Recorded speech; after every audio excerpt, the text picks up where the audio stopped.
बिस्मिल्लाहिर्रहमानिर्रहीम। अस्सलाम वालेकुम। प्रोग्राम इख्तिलाफ राय के साथ मैं हूं इफ्तिखार काज़मी। और जैसे जैसे मौसम की शिद्दत में तेज़ी आती जा रही है वैसे वैसे ख़बरों में भी तेज़ी आ रही है। सबसे अहम खबर यह है कि हामिद मीर अब कैपिटल टॉक प्रोग्राम का हिस्सा नहीं रहे। हामिद मीर को कैपिटल टॉक से हटा दिया गया है। इसके पीछे असल कहानी क्या है वो भी बताएंगे। लेकिन दूसरी तरफ आम खबर खान साहब का वो बयान है जिसमें उन्होंने एतराफ़ किया है कि हुकूमत की कारकर्दगी इतनी ख़राब थी कि उसे बहुत पहले गिर जाना चाहिए था, लेकिन अपोजिशन उसे गिरा नहीं सकी। जिसका मतलब ये है कि वो लोग जो पिछले कई माह से हुकूमत की कारकर्दगी पर सवाल उठा रहे थे, खान साहब ने उन्हें दुरुस्त करार दे दिया है। इसके अलावा बजट की बातें हो रही हैं और बजट में अवाम को रिलीफ देने की बातें भी हो रही हैं। लेकिन इससे बड़ा मौजू शायद आज कोई और ना हो कि पाकिस्तान में सहाफ़त आज़ाद है या नहीं, और जो आज़ादी इस वक्त मुयस्सर है उसकी भी कोई हदूद व क़यूद है या नहीं। कौन है जो इस आज़ाद मुआशरे में भी इजहार राय पर पाबंदी के दर पे है। हामिद मीर इलेक्ट्रॉनिक मीडिया का बहुत बड़ा और मोतबर नाम है। उनकी आवाज़ भी अब इलेक्ट्रॉनिक मीडिया के हवाले से बंद कर दी गई है, यानी इलेक्ट्रॉनिक मीडिया टेलीविज़न पर वो प्रोग्राम नहीं कर सकते। जियो न्यूज़ पर वो कैपिटल टॉक के नाम से प्रोग्राम करते हैं और एक तवील अरसे से वो 8 बजे के स्लॉट में मजबूई तौर पर नंबर 1 पोजीशन पर खड़े हैं, तो उनका प्रोग्राम बंद कर दिया गया है। तो इस प्रोग्राम को बंद करने या हामिद मीर को हटाने के पीछे हामिद मीर की हालिया तकरीर है जो उन्होंने चंद रोज़ कबल सहाफ़ी असद तूर पर मुबैना हमले के बाद सहाफ़ियों के एहतजाजी मुजाहरे के दौरान की थी। और इस गुफ्तगू में उन्होंने पाकिस्तानी सियासत के माजी के कुछ किरदारों का नाम लिया था जिनमें जनरल रानी का नाम शामिल था, और फिर उन्होंने एक रियासती इदारे की अहम शख्सियत का नाम लिए बगैर गुफ्तगू की थी जिसे उनके मुखालफिन रियासती इदारों पर हमला करार दे रहे थे। तो सोशल मीडिया पर पिछले चंद रोज से उन पर पाबंदी लगाने के लिए कंपेन चल रही थी। गैर जानिबदार हलकों के मुताबिक जो हामिद मीर ने तकरीर की थी वो रियासती इदारों के हवाले से नहीं थी या रियासती इदारों पर नहीं थी, बल्कि किसी फर्द की इनफरादी गलती या उसके साथ होने वाले किसी हादसे की तरफ वो इशारा कर रहे थे। तो बहुत से लोग ये समझते हैं, कन्विंस्ड हैं कि हामिद मीर को इस तरह बात नहीं करना चाहिए थी। हामिद मीर अब पाकिस्तानी सहाफ़त का वो नाम है जो कई आम शख्सियात जिनमें सदर वज़ीर-ए-आज़म शामिल हैं उनसे भी ज़्यादा मारूफ है। उनका शो इस मुल्क में सबसे ज़्यादा देखे जाने वाला टॉक शो समझा जाता है। तो उनकी शो में गैर मौजूदगी पूरी दुनिया में एक बड़ी खबर के तौर पर देखी और सुनी जा रही है। अगर तो कोई ये समझता है कि हामिद मीर पर पाबंदी लगाने से लोग डर जाएंगे, तो जो लोग असद तूर पर तशद्दुद के बाद नहीं घबराए बल्कि हद से गुजरने की बातें करने पर आ गए, उन पर पाबंदियां लगाकर क्या उनकी आवाज़ दबाई जा सकती है। मैं फिर ये कहता हूँ कि हामिद मीर शायद कुछ ज़्यादा ही बोल गए होंगे, लेकिन उनका प्रोग्राम बंद करवा कर उनका बोलना जस्टिफाई कर दिया गया है। अगर हामिद मीर के प्रोग्राम पर पाबंदी ना लगती तो शायद भरम बाकी रह जाता, लेकिन अब तो वो भी नहीं रहा। तो कहने वाले कहते हैं कि खौफ की फ़ज़ा जबर की रियासत का सबसे बड़ा हथियार होती है। अगर ये फ़ज़ा टूट जाए, दहन दरीदा तर हो जाए, तो फिर टूटे हुए हाथ भी गिरेबानों तक पहुँच जाते हैं। और लगता यूँ है कि इस किस्म की लड़ाई हमारे खां भी लड़ी जा रही है और खौफ की फ़िज़ा कायम की जा रही है, और यह समझा जा रहा है कि अगर रियाया बेखौफ हो गई तो फिर क्या होगा।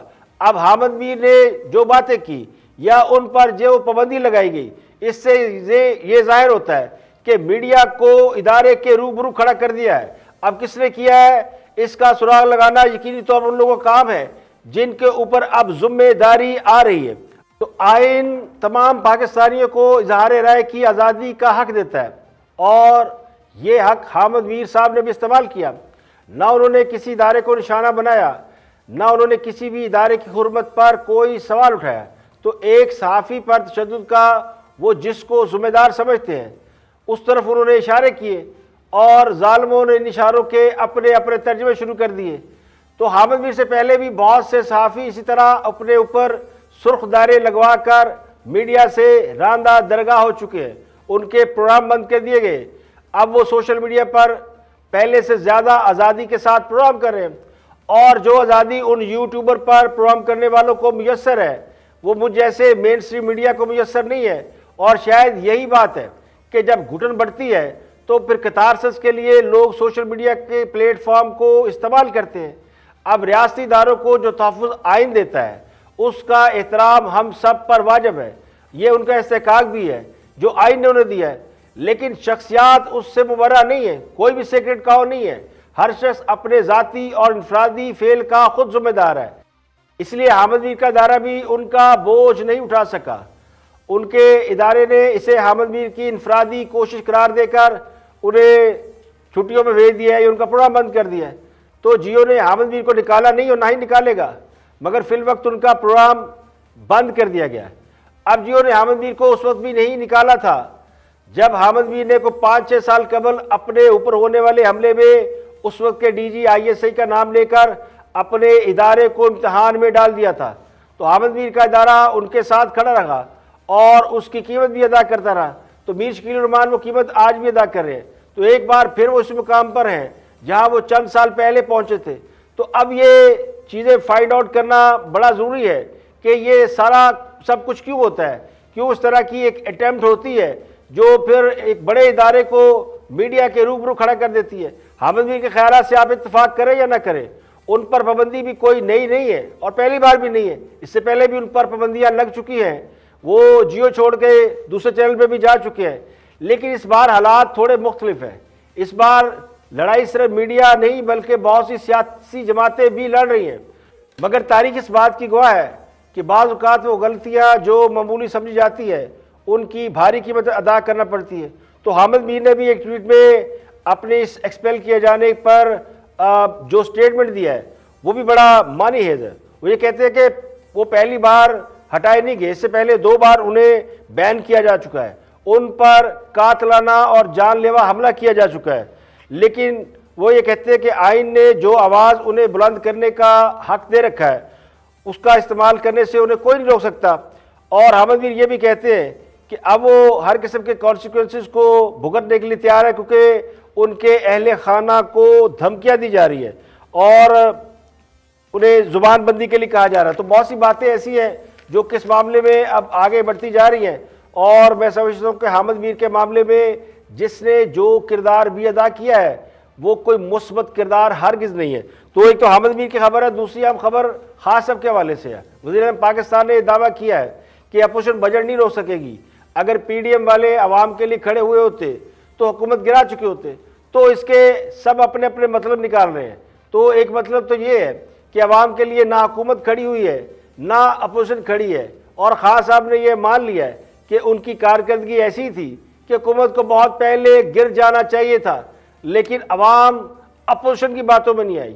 तो हाँ साहब की तकरीर का लुब्बे लुबाब ये है कि अवाम को अपोजिशन की बातों में ना आना हुकूमत को बचा गया है। PDM इकट्ठी हो रही है, फिर जा रही है, फिर आ रही है भाई। अगर इनका मकसद कौम के लिए हो तो अब तक हमारी गवर्नमेंट गिरा चुके होते, लेकिन इनका मकसद जात पे है। जो इनके ऊपर करप्शन केसेस जो हमारे से पहले के लगे हुए हैं, ये हमें चाह रहे हैं कि ब्लैकमेल करके वो करप्शन के केसेस खत्म करो। 30 साल से जिनकी शक्लें देख रहे हैं, जो साइकिलों पे थे वो आज लैंड क्रूजर पे आ गए हैं। तो अगर इनका ख्याल है कि कौम इतनी बेवकूफ है कि इनके साथ लग जाएगी, कि इनकी चोरियां बचाने के लिए, इनको NRO दिलवाने के लिए, कौम जानती है ये क्या कोशिश कर रहे हैं कि फिर से इनको चाहिए कि जो इनकी जो 5 उंगलियां घी में थी जो खाते जा रहे थे, इनको ये फिर से वो चाहते हैं। वो होगा नहीं। हमारे मुखालिफ खास तौर पर सोच रहे थे, उससे बहुत तेजी से ऊपर गए। वो इसलिए फंस गए हैं क्योंकि उन्होंने कहा इतनी नाअहल हुकूमत है, अब उनको समझ नहीं आ रही कि इतनी ज्यादा ये ग्रोथ रेट 4% के करीब कैसे आ गई। इंशाअल्लाह अब इसके बाद आप मजीद इस मुल्क को आगे बढ़ते देखेंगे। अब सवाल ये कि खास साहब अवाम को ये क्यों समझा रहे हैं कि उन्होंने हुकूमत को बचा लिया है और बड़े शौक से अवाम ने इस महंगाई में अपना सर दे रखा है और बदतरीन मुआशी हालात से लुत्फ अंदोज हो रही है। और ये भी हुकूमत की तरफ से कहा जा रहा है, हुक्मरान जमात ये कह रही है कि चूंकि हम तरक्की कर रहे हैं इसलिए अपोजिशन जमातें खड़ी हुई है। तो इससे ज़्यादा अहमकाना बात और क्या हो सकती है कि कोई ये कहे कि चूंकि मुल्क तरक्की करने लग पड़ा है तो अपोजिशन जमातें उठ खड़ी हुई हैं। सवाल ये कि क्या अपोजिशन किसी और मुल्क की है, इसका ताल्लुक किसी और मुल्क से है? अपोजिशन जमातों को वोट देने वाले क्या पाकिस्तानी नहीं है? वो भी उतना ही मुहब्बे वतन है जितना मुहब्बे वतन खुद को हुकूमत समझती है। तो ऐसी अहमकाना बातों से क्या फायदा कि अपोजिशन तरक्की नहीं चाहती। कौन कमबख्त मुल्क की तरक्की नहीं चाहता। तरक्की की मुखालफत ना कोई करता है ना किसी को करना चाहिए, लेकिन अगर कोई मुसलसल झूठ बोल रहा होगा तो उसके झूठ का पोस्टमार्टम करना दूसरे फरीक का हक है।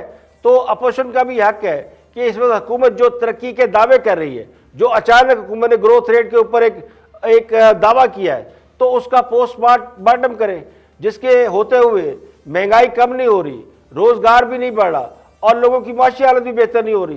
तो इस पे यकीनी तौर पर अपोजिशन का यह हक बनता है कि वो अवाम की तर्जमानी करते हुए ये सवाल तो पूछे कि ये ग्रोथ रेट का दावा करने की पीछे वजूहात क्या है, और अगर इतनी मुआशी तरक्की हो गई है तो फिर अवाम की हालत क्यों नहीं बेहतर हो रही। तो वफाकी वज़ीर इत्तलाआत भी इस मौजू के ऊपर गुफ्तगू कर रहे हैं। उनसे सवाल पूछा गया कि हुकूमत ने, खान साहब ने कहा जी कि हुकूमत को गिर जाना चाहिए था, लेकिन अपोजिशन की वजह से हुकूमत नहीं गिरी। तो इस पर वो नया पाकिस्तान में अपना मौक़िफ़ दे रहे हैं, सुनते देखते हैं कि वो क्या फरमाते हैं। फवाद चौधरी लोग बड़ी तारीफ करते थे कि हमने बड़े जबरदस्त इकदाम किए हैं, कभी 100 डे प्लान, कभी 1 ईयर प्लान, लेकिन मीडिया बैठ के तनकीद करता था कि देखिए ये खामियां हैं। तो कहा जाता था नहीं, मीडिया सिर्फ मनफी प्रोपेगेंडा करता है, मनफी चीजें दिखाता है, लेकिन वजीर आजम खुद आज ये कह रहे हैं कि 2 साल में ऐसे हालात थे कि हमारी हुकूमत गिर जानी थी। नहीं, देखिए बात वज़ीर आज़म ने बिल्कुल ही, और कॉन्टेक्स्ट जो थे वो कह रहे थे, वो ये कह रहे थे कि मुश्किल हालात थे मुआशी तौर के ऊपर। जी जी, जिस किस्म के हालात नून लीग जो है वो छोड़ के गई, उसकी वजह से पाकिस्तान के अंदर एक बहुत बड़ा महंगाई का रहना आया, और उस महंगाई से जो है वो, उस महंगाई की वजह से जो पाकिस्तान है उसने बहुत सफर किया। तो ये पहले 2 साल में हुकूमत आपकी गिर जानी थी इसलिए क्योंकि ऑपोजिशन कमजोर है, या एक गैर मामूली सपोर्ट भी हुकूमत को हासिल थी? नहीं, हुकूमत ने बिल्कुल नहीं गिरना था, इसलिए कि अपोजिशन जो है वो उसमें इतनी जान ही नहीं थी कि वो हुकूमत को गिरा। और जानदार हुकूमत होती तो इस कारकर्दगी पे और इन हालात पे हुकूमत गिर जाती। नहीं, हुकूमत ने गिरने का मतलब इमरान खान का यह था कि मुश्किलात इतनी ज्यादा थी कि अगर हमारे जैसी गवर्नमेंट ना होती, जो टोटली पॉपुलर गवर्नमेंट थी, तो जाहिर है हुकूमत गिर जाती। अगर हमारी जगह नवाज शरीफ होते या कोई और होते, ये 2 साल सर्वाइव नहीं कर सकते थे, क्योंकि बहुत अनपॉपुलर डिसीजन। ये जो पॉपुलर वाली बात है ये खान साहब ने नहीं की, लेकिन आपने इसमें इजाफा कर दिया इसमें, ठीक है। नहीं, मैं कॉन्टेक्स्ट में बैठा हुआ था तो मैं आपको कॉन्टेक्स्ट सही। कोई माने या ना माने, मगर हकीकत यह कि खान साहब की हुकूमत इसलिए नहीं गिरी कि अपोजिशन कमज़ोर थी। खान साहब की हुकूमत इसलिए कायम है कि उसको बचाने वाले ताकतवर लोग हैं। बाकी जो हालात कल भी ख़राब थे वो आज भी ख़राब है। हुकूमतें तब्दील करने वाले ये मानने को तो तैयार हैं कि तब्दीली का तजर्बा कामयाब नहीं हुआ, इसके बावजूद वो तजर्बे को इसलिए जारी रखना चाहते हैं ताकि कोई उनकी ताकत के बारे में शुबा न कर सके। तो खान साहब का ये दावा कि हुकूमत 2 साल पहले गिर जाती अगर अपोजिशन मफादात की सियासत में ना उलझती, तो दरअसल ये वो तसल्ली है जो वो खुद को और अपने वोटर और सपोर्टर को देने की कोशिश कर रहे हैं। कोई भी हुकूमत ना महंगाई की वजह से गिरती है, ना बदतरीन मुआशी हालात की वजह से घर जाती है, ना गवर्नेंस की वजह से फेल होती है। हमारी सियासी तारीख इस बात की गवाह है कि हुकूमतें उस वक्त टूटती हैं जब फैसला कुन कुव्वतें उन्हें तोड़ने या घर भेजने का इरादा कर रहे हैं, और इसमें अहम किरदार उन स्टेक होल्डर का होता है जिन्हें मुख्तदर हल्के कहा जाता है। यहाँ पे लेंगे एक ब्रेक, और ब्रेक के बाद वापस आएंगे और भी हम मौज़ूआत आपके साथ शेयर करेंगे। हमारे साथ रहिएगा।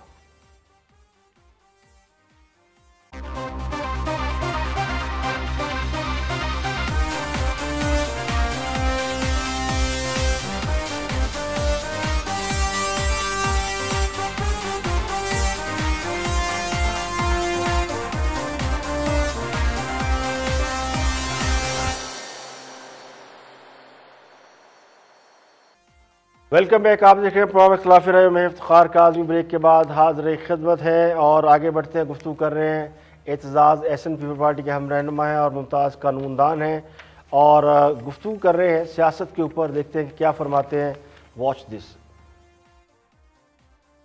अभी शहबाज शरीफ साहब ने जो इंटरव्यू दिया कुछ दिनों पहले कामरान खान साहब को, इसमें उन्होंने कहा कि मुझे अगर नवाज शरीफ साहब के पैर भी पड़ना पड़ा उनको मनाने के लिए, तो मैं वो पैर भी पड़ जाऊंगा, मैं उनसे बातचीत करूंगा।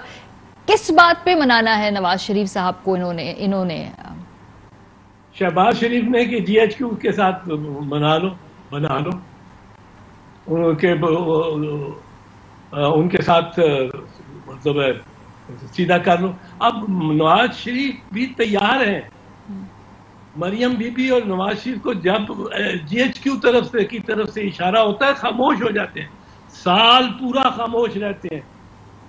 जुबैर को भेजते हैं, किसने भेजा जुबैर को? वो भेजते हैं जाके हमारी कोई माफी करा दो, कोई NRO करा दो हमारा।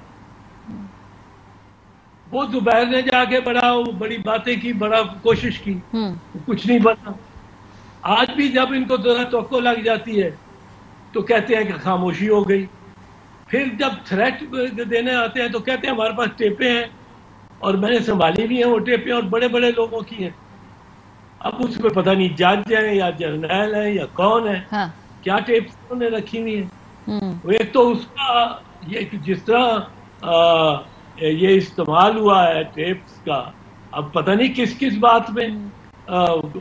लेकिन एतजाज साहब, इस हवाले से पूछा कल किसी ने मरियम बीबी से कि भाई आपका इस वक्त क्या पॉलिसी है, मजामत है, मफामत है? तो शी वाज वेरी क्लियर। उन्होंने कहा कि पावर टॉक्स टू पावर, और जब हम मजामती पॉलिसी अपनाते हैं तब मफाहमत की जगह बनती है। सो हमारी जो अब हमने मजामत करके जगह बनाई है, स्पेस बनाई है। हाँ, तो मंजिल तो मफाहमत ही है ना। मंजिल क्या है, मकसद क्या है? मफाहमत। कि हम भी ठीक, आप भी ठीक, दोनों बस हमें आप तंग न करें हमारे खिलाफ। देखिए, ये बात दुरुस्त है कि मुज़ाकरात या मुफाहमत बराबरी की सतह पर होते हैं। ताकतवर कमज़ोर में ना मुज़ाकरात होते हैं ना मुफाहमत हो सकती है। जो ताकतवर चाहेगा वही होगा, लेकिन अगर दोनों तरफ से ताकत का तवाज़ुन बराबर हो तो फिर बात मुज़ाकरात की मेज़ पर ही ख़त्म होती है। तो यह है वह थ्योरी जिसकी बुनियाद पर मुस्लिम लीग नून सियासत कर रही है। अगर ताकत दिखाने का मकसद बातचीत का दरवाज़ा खोलना है तो इसमें बुराई क्या है? अब सियासतदानों की ताकत अवाम होते हैं, ताकत का सरचश्मा अवाम होती है। इन हालात में भी देखा जाए तो नवाज शरीफ ने इलेक्शन के हवाले से चंद शख्सियात पर सवालिया निशान जरूर उठाए, लेकिन बहसियत वज़ीर आज़म, वो 3 बार इस मुल्क के वज़ीर आज़म रहे हैं, तो उनके सीने में सैकड़ों राज दफन है। उन्होंने कभी उस पर लब कुशाई नहीं की। तो इस हवाले से वो एक जिम्मेदार लीडर है। अब ताकत से मुफाहमत के रास्ते खोलना या मुज़ाकरात के लिए राह हमवार करना, ये सियासी अमल का एक हिस्सा है। इससे अच्छी बात और क्या हो सकती है कि डायलॉग किया जाए। अब जिनके पास अवामी मैंडेट है, ये उनका हक होता है कि उनकी बात सुनी और समझी जाए, क्योंकि अवाम ने उन्हें वोट देकर भेजा है। तो एक तरफ एतजाज हसन ये कह रहे हैं कि शहबाज शरीफ नवाज शरीफ को इस बात पर कायल करने की कोशिश कर रहे हैं कि वो ताकतवर हलकों के साथ मुज़ाकरात की मेज़ पर आ जाएं, और दूसरी तरफ ये कह रहे हैं कि नवाज शरीफ तो पहले ही तैयार बैठे हैं। अब दोनों में से कौन सी बात सही है ये मुझे नहीं मालूम। ये खासी कन्फ्यूजन है, क्योंकि एतजाज हसन की इस गुफ्तगू से ये पता नहीं चल रहा कि वो कहना क्या चाह रहे हैं। लेकिन अगर बिलफर्ज उनकी ये बात तस्लीम कर भी ली जाए तो फिर डायलॉग क्यों नहीं हो रहा? तो कहीं तो इस बात में रुकावट है कि डायलॉग नहीं हो रहा, इसलिए तो नवाज शरीफ के पाँव पकड़े जा रहे हैं। आगे बढ़ते और अय्याज अमीर गुफ्तगू कर रहे हैं एक अहम मौजू के ऊपर, देखते हैं कि वो क्या फरमाते हैं। आज सब मेरे ड्राइवर ने कहा मुझे, कहना जी फलाने की तकरीर आपने सुनी है फलाने के खिलाफ और फलाने इदारे के खिलाफ? मैंने नहीं सुनी हुई थी, मैं बेखबर वहाँ पे पता नहीं किन मामलात में गांव में पड़ा रहता हूँ। मैंने देखी, जब वो पढ़ी मैं वहाँ पे हैरान हो गया। फिर एक दो ये जो हमारे लिए तो एक तो ब्लॉग्स हुआ करते थे, एक वीलॉग्स मेरे लिए नया लफ्ज़ है। देखिए हम पुराने ज़माने के लोग हैं, तो मैंने कुछ देखे तो मैंने कहा ये कौन से ये जो सोशल मीडिया और ये जो टूल्स हैं और यूट्यूब, ये बांदरों के हाथ में ये कौन से उस्तरे आ गए हैं जिस तरीके से हम चला रहे हैं। मतलब एक सहाफ़ती इख्तियार होता है, आप कोई चीज़ करते हैं उसके कोई बेसिस होता है, कोई एविडेंस होता है, आप वो करके और फिर किसी मुमकिन नतीजे पे पहुंचते हैं। यहाँ तो जिसके पास उस्तरा आ गया उसने जिसका मर्जी है जिस तरीके से वो चला दिया, और ऐसी ऐसी बातें, और अपने आप को सहाफ़ी कहना और ये करना और वो कहना। और पीडीएम वालों को आप देखें, और कोई थोड़ा सा कुछ आप देख लें, सारी की सारी फौज उनकी जो है वो जाके चली जाती है वहाँ पे। और मैंने तो वो जो साहब हैं उनका वो थोड़ा बहुत वो वीलॉग्स जैसे भी आप प्रोनाउंस करते हैं, मतलब कोई ज़बान होती है, कोई एहतियात होती है, कोई तरीका होता है। हमारे गांव वगैरह में, गांव देहात लाहौर में भी आप इतनी बात जो मैंने वो वीलॉग्स पे वो देखी, इसका 20वां हिस्सा आप किसी के खिलाफ करें तो आपकी फैंटी वहां पड़ जाए।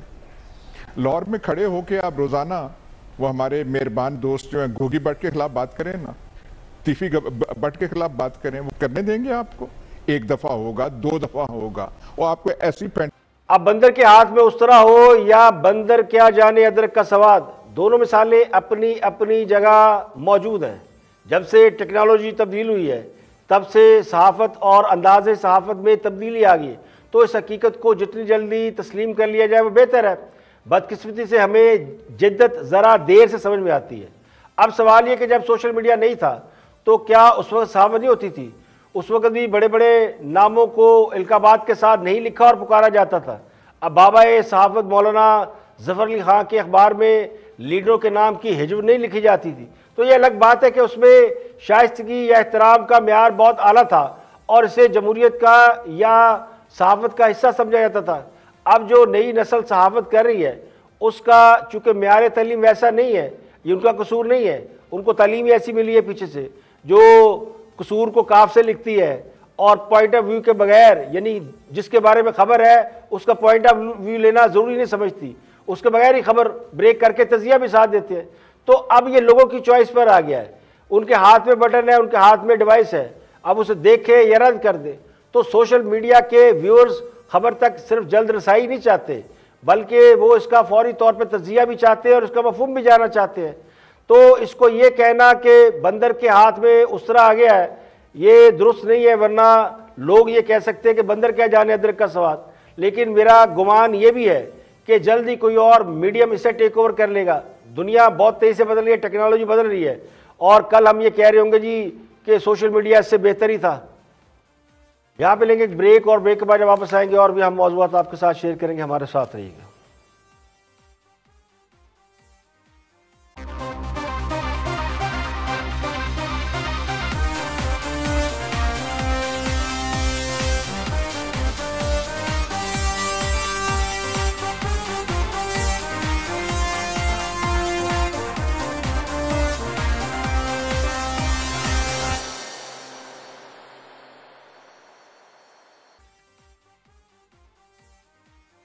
Welcome back. आप देख रहे हैं प्रोग्राम इख्तिलाफ राय और मैं हूं इफ्तिखार काज़मी।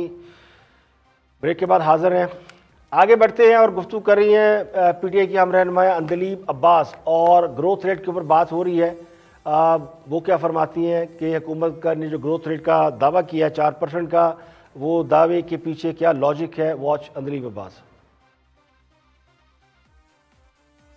ये तो बड़ा कंसर्न है ना कि आप 4% ग्रोथ की प्रोजेक्शन कर रहे हैं जो अभी नहीं हुई है, जो होनी है। अभी 4% नहीं है, होनी है, वो जब होगी तब होगी। इससे पहले जो आवाम की आपसे तवक्कुआत हैं उनको आप मीट नहीं कर पा रहे और 4% तक पहुंच भी जाएं तो भी आप आवाम की तवक्कुआत को मीट नहीं कर सकते। जो नौकरियां पैदा हो रही हैं वो नौकरियां उनको आप फिल नहीं कर सकते। आप लोगों को फीड उस तरह से नहीं कर सकते जिस तरह से लोग कहते थे कि नवाज शरीफ दौर में 5.8 ग्रोथ थी और खुशहाली थी लोगों को, इतनी परेशानी शायद लोगों में नहीं थी। तो वो उस टारगेट को भी आप मीट नहीं कर पा रहे, तो ये तो प्रॉब्लम की बात है। देखिए बिल्कुल, आप देखिए हमारा हमेशा हमने कहा है कि ये तो आपस में मतलब रेंट धरना खेल के भी नहीं कर सकते। 2 दफा ट्राई कर चुके हैं, तीसरी दफा ट्राई कर चुके हैं। कभी वो मरियम जो है वो ठंड में बैठ के कहती मेरी कुल्फी जम रही है, फिर कहते हैं हम गर्मी बढ़ी है अभी जुलाई आने दें। तो ये तो नहीं होते जुनूनी। फिर लीडर भाग गया बाहर, जो दूसरा लीडर है वो रातों रात फरार हो रहा था तो पकड़ा गया। तो इनका तो हमें मसला नहीं, मसला हमें हमेशा यही था कि जी हमने अवाम की तवक्कुआत पे पूरा उतरना है, नंबर 1। नंबर 2, जो 4% ग्रोथ है जिसमें ये सारे के सारे सब आप लोग कह रहे थे कि जी 3% भी मुश्किल से होगी, वो आप देखना 4% से ज्यादा होगी। क्यों? नंबर्स कह रहे हैं आपको। लार्ज स्केल मैन्युफैक्चरिंग जो है जिसमें आपका सीमेंट की सेल्स जो है ऑल टाइम हाई है 46%, आपके ट्रैक्टर्स की सेल 56% ट्रैक्टर ज्यादा बिके। आप अब जरा किसी किसान से भी इंटरव्यू ले लिया करें, आप देखें कि वो कितना खुश है। आपकी 7 फसलें जो है वो बम्पर क्रॉप हुई है। ये तो फिगर्स है ना, जाके चैलेंज कर लें। अगर गाड़ियों का चैलेंज करना है तो पाकिस्तान ऑटोमोबाइल एसोसिएशन बच्चा जमे नहीं थे, वधाई लैंड वाले पहले ही आ गए। यानी ग्रोथ रेट अभी 4% हुई नहीं डंडोरा अभी से पीटा जा रहा है कि लड़का ही पैदा होगा। तो अल्लाह करे कि हुकूमत जो कह रही है, जो फिगर्स और नंबर दे रही है वो ठीक हो। पिछले साल खान साहब ने कहा था कि 2020 खुशहाली का साल होगा और फिर सारा साल लोग खुशहाली के इंतज़ार में सूली पर लटके रहे और कोरोना से लड़ते रहे। इस साल भी हुकूमत ने इसी किस्म की पेशन गोइयाँ शुरू कर दी हैं और इस साल भी उम्मीद ये की जा रही है कि कुछ बेहतरी होगी।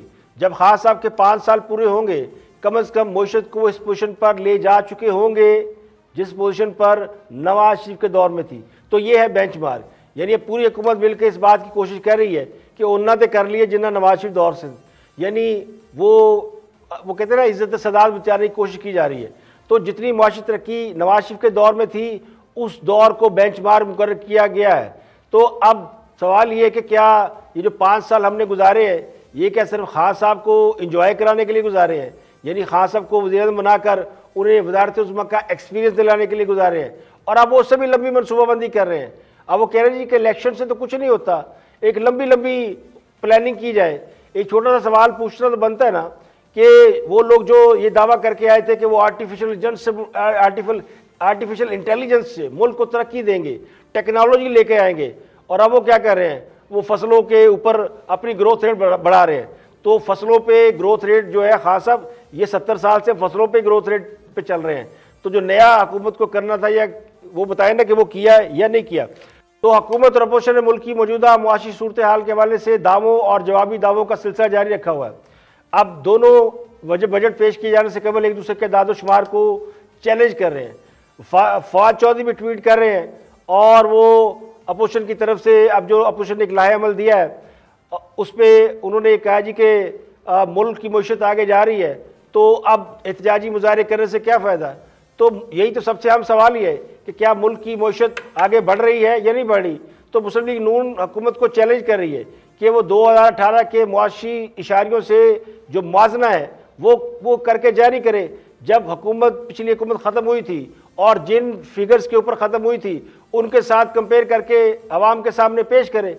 अब दूसरी तरफ मुस्लिम लीग नून के सदर कौमी असम्बली में अपोजिशन लीडर शहबाज शरीफ वो भी पार्टी की इक़्तिसादी एडवाइजरी काउंसिल के वर्चुअल इजलास की सदारत कर रहे हैं और वो ये कह रहे हैं कि हुकूमत की मायूस कुन और तबाह कुन जो मुआशी कारकर्दगी है उसे लोगों के सामने पेश करें। जबकि हुकूमत ये दावे कर रही है कि इक़्तिसादी पॉलिसियों के मुस्बत नताइज सामने आ रहे हैं और मईशत ऊपर जा रही है, आम आदमी की हालत बदल रही है, और अपोजिशन एहतजाज की कॉल क्यों दे रही है। ऐसी सियासत का क्या फ़ायदा। 2 रोज़ पहले जो PDM का इजलास हुआ था उसमें PDM ने आगे के लाहे अमल में प्रोटेस्ट की या एहतजाजी जलसों की डेट भी दी। तो हुकूमत उसके ऊपर कह रही है अब तो हम रिकॉर्ड तरक्की कर रहे हैं। अब ये रिकॉर्ड तरक्की हो कहाँ रही है। तो ये वो हम सवाल है जो इस वक्त अपोजिशन पूछ रही है और पूरी आवाम ये जानने की कोशिश करी कि हुकूमत किन बुनियादों पर मुआशी ग्रोथ के दावे कर रही है। और एक और आम खबर जहांगीर तरीन के हवाले से है कि लाहौर की बैंकिंग कोर्ट के फाजिल जज हामिद हुसैन ने जहांगीर तरीन और उनके अहल-ए-खाना के खिलाफ केस की समाअत की और समाअत के दौरान जज हामिद हुसैन ने यह रिमार्क्स दिए कि मेरे पास इन केसेस की समाअत का इख्तियार नहीं रहा, अब उनकी जगह पे एडिशनल सेशन जज 1 नए तैनात हो गए, तो वो कोई दलाइल नहीं सुन सकते, अगली तारीख दे सकते हैं। तो फाजिल जज ने के इस्तफसार पर डिप्टी डायरेक्टर FIA ने कहा कि पूरे FIA में तब्दीलियाँ हुई हैं, नैब मुकदमात का तफ्तीशी अफसर राना शहबाज भी तब्दील हो गया है। तो अदालत ने बरहमी का इज़हार किया और ये पूछा कि DG हो या कोई भी हो वो कैसे किसी तफ्तीशी अफसर का तबादला कर सकता है, वो तफ्तीशी अफसर कहाँ हैं जिनसे मुझे बात करनी है। तो तफ्तीशी अफसर की तब्दीली से मुतल्लिक मैं हक़ाइक़ लिखूंगा। अदालत ने मुकदमा के तफ्तीशी अफसर का तबादला करने वाले FIA अफसर को शोकॉज़ नोटिस जारी करते हुए जहांगीर तरीन और अली तरीन की अबूरी ज़मानत में 11 जून तक तोसी कर दी है। FIA ने जहांगीर तरीन, उनके बेटे अली तरीन, दामाद और दीगर फैमिली मेम्बरान के खिलाफ 3 अरब रुपए के मालियाती फ्रॉड का मुकदमा दर्ज कर रखा है। इस केस की समाअत के बाद जहांगीर तरीन का यह कहना था कि वज़ीर इमरान खान ने जो उनसे वादा किया था वो अब पूरा हो जाना चाहिए। पाकिस्तान तहरीक इंसाफ के रहनुमा जहांगीर तरीन ने अपने ग्रुप के रुकन नज़ीर चौहान को अपना केस भरपूर अंदाज में लड़ने की हिदायत की है।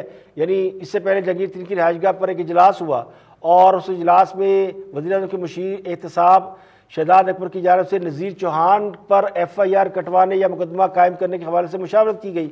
तो हम ख्याल ग्रुप के सरबराह जहांगीर तरीन ने नज़ीर चौहान को केस कानूनी महाज पर भरपूर अंदाज में लड़ने की हिदायत की है और जहांगीर तरीन ने यह भी कहा है कि नज़ीर चौहान पर मुकदमे से बात बिगड़ गई है। अब बात करते हैं आज़ाद कश्मीर इलेक्शन की, जिसे मुलतवी करने के लिए NCOC ने सिफारिश कर दी थी, लेकिन इतलात यह है कि आज़ाद कश्मीर इलेक्शन कमीशन ने NCOC की सिफारिशात मुस्तरद कर दी हैं और आज़ाद कश्मीर में अब इलेक्शन मुकर्ररा वक्त पर होंगे। NCOC ने कोरोना को जवाब बनाकर और कोरोना वैक्सीनेशन के अमल को जवाब बनाकर आज़ाद कश्मीर में इलेक्शन मुलतवी करने की दरख्वास्त की थी, सिफारिश की थी, जिसे अपोजिशन जमातों ने भी मुस्तरद किया। तमाम अपोजिशन जमातों की तरफ से शदीद रद्द-ए-अमल आया और पीपल पार्टी ने तो मुल्क भर में एहतजाज करने की धमकी दी। और अब ये भी कहा जा रहा है कि चूँकि हुकूमत को आज़ाद कश्मीर में मुनासिब उम्मीदवार नहीं मिले और शिकस्त के खदशे के पेश नज़र खान साहब ने इलेक्शन मुलतवी करने का प्लान बनाया था, लेकिन वो प्लान जो है वो नाकाम हो गया और अब मुकर्रर वक्त पर ये इलेक्शन हो रहे हैं।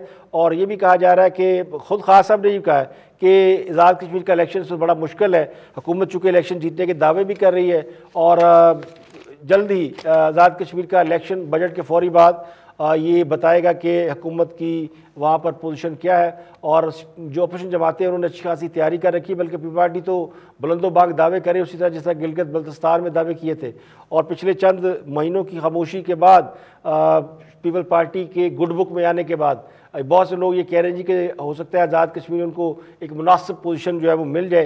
आज़ाद कश्मीर में इस वक्त मुस्लिम लीग नून की हुकूमत है और मुस्लिम लीग नून भी बड़ी पूरी एतमाद है कि वो इलेक्शन जीतेंगे। राजा फारूक हैदर जो है वो ये कह रहे हैं कि जनाब आए जरा खान साहब आज़ाद कश्मीर में तो लग पता जाएगा। तो आज के लिए इतना ही, कल फिर हाजिर होंगे मज़ीद खबरों तबसर तज़कियों के साथ। प्रोग्राम इख्तिलाफ राय से इफ्तिखार काज़मी को इजाज़त दे। अपना बहुत बहुत ख्याल रखिएगा।